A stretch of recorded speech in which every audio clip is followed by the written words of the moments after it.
আজকে সিম দিয়ে রেসিপি বানাবো। সিমের দানাগুলোকে প্রথমে বের করে নিচ্ছি। সিমের দানাগুলো সব বের করে নিচ্ছি। সিমের দানাগুলো বেটে নিচ্ছি। আলু মাছটা সিদ্ধ করে নিচ্ছি। মাছটা সিদ্ধ করে নিয়েছি। এবার মাছের কাঁটাগুলো ভালো করে ছাড়িয়ে নেব। জন্য কড়াইতে তেল দিয়ে দিচ্ছি। এবার পেঁয়াজ কুচি দিয়ে দেবো, কাঁচা লঙ্কা কুচি দিয়ে দেবো, সিদ্ধ করা আলুটা দিয়ে দেবো। এবার মাছটা দিয়ে দেবো,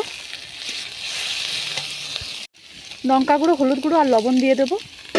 দিয়ে ভালো করে পুরটা তৈরি করে দেবো।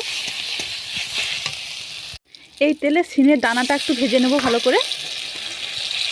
সিমের দানাটা বেটে রেখেছিলাম, সেটা ভেজে নেব।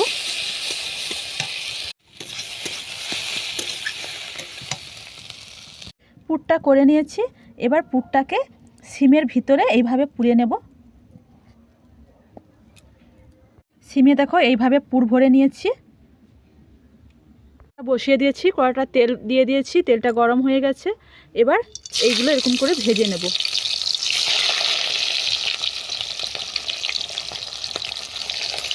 এভাবে আস্তে আস্তে করে ভেজে নিতে হবে। তোমরা এটা বেসনে ডুবিয়েও ভাজতে পারো।